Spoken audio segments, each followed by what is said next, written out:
Buongiorno, ben ritrovati con una nuova pillola di Radio Veneto Agricoltura. Veneto Agricoltura che ha appena pubblicato un nuovo report sull'andamento dei mercati ortofrutticoli regionali.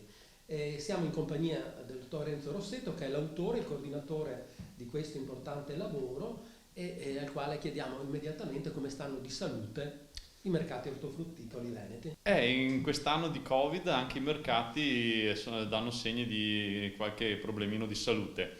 Dire la verità, sono un po' di anni che i mercati ortofrutticoli in Veneto sono in sofferenza perché è in continua diminuzione la quantità di merce che viene veicolata e commercializzata attraverso i mercati regionali. Solo che negli ultimi 3 anni questa riduzione ha avuto una forte accelerazione e si sono perse solo appunto negli ultimi 3 anni più di 100.000 tonnellate di merci in transito. Prima di entrare nello specifico, è interessante spiegare come sono organizzati i mercati ortofrutticoli nella nostra regione.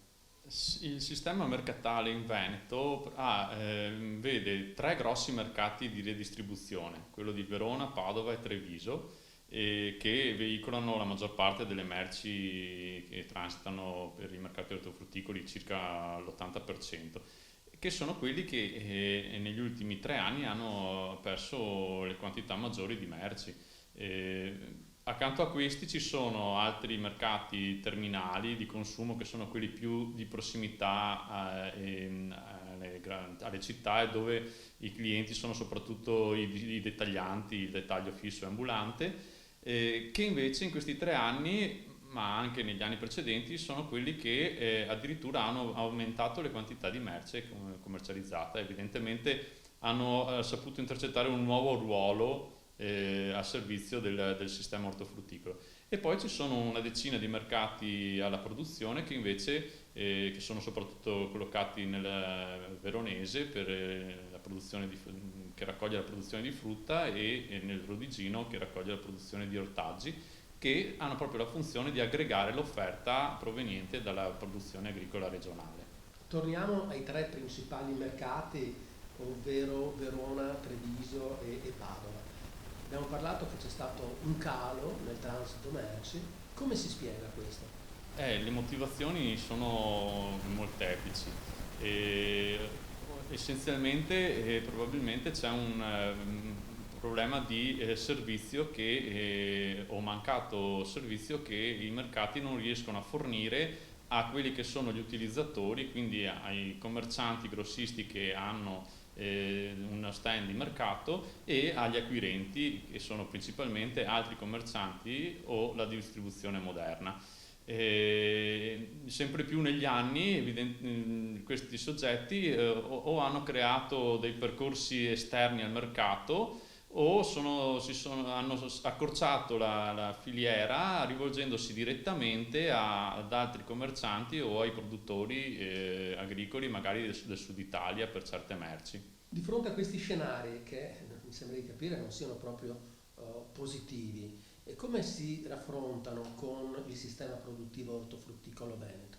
Beh, allora, il sistema ortofrutticolo regionale anche negli anni ha visto diminuire la numerosità degli operatori e i quantitativi prodotti, anche se poi ci sono delle variazioni che ovviamente dipendono da ogni anno dagli andamenti climatici. Le aziende più organizzate si organizzano rivolgendosi magari, instaurando rapporti diretti con i commercianti o con la distribuzione moderna.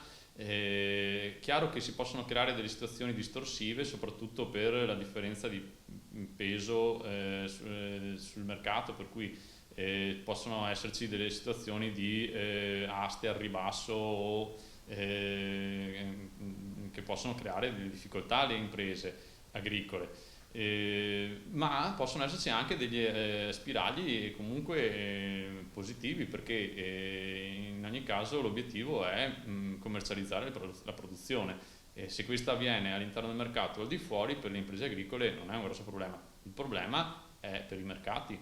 Bene, Renzo, adesso andiamo in chiusura. Ricordiamo che a gennaio arriveranno le prime anticipazioni sulla congiuntura l'anno che si sta per chiudere del settore agricolo. E come si può già dire com'è andata per l'ortofrutta che si è chiusa, per cui la stagione si è già chiusa?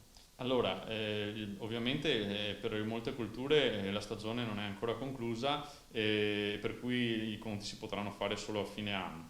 Per alcune colture possiamo dire che l'impatto del Covid ha avuto alcune ripercussioni anche forti.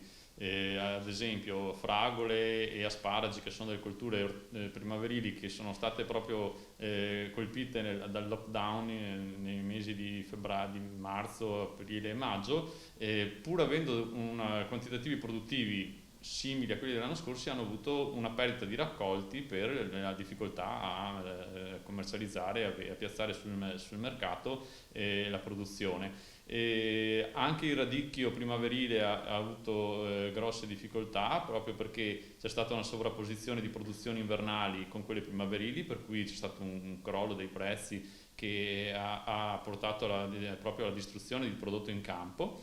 E anche le insalate primaverili hanno avuto delle difficoltà per il fatto che la chiusura di molte attività di ristorazione ha ridotto i consumi di questo tipo di prodotto. Pensiamo per esempio alle insalate pronte, e quindi pur essendoci del prodotto si è dovuto limitare le semine, ridurre i cicli produttivi, e comunque c'è stato un impatto economico rilevante. Per le altre colture frutticole ci sono stati problemi che più che al Covid sono stati legati al maltempo. Per esempio le albicocche o le susine o i kiwi hanno avuto delle difficoltà a causa delle gelate di fine marzo e inizio aprile. Ringraziamo il dottor Renzo Rossetto, ricordiamo quindi attendiamo le prime anticipazioni sulla congiuntura a gennaio, ma nel frattempo questo report appena pubblicato sull'andamento dei mercati ortofrutticoli del Veneto può essere scaricato dal sito di Veneto Agricoltura. Grazie ancora e Grazie. arrivederci a tutti alla prossima occasione.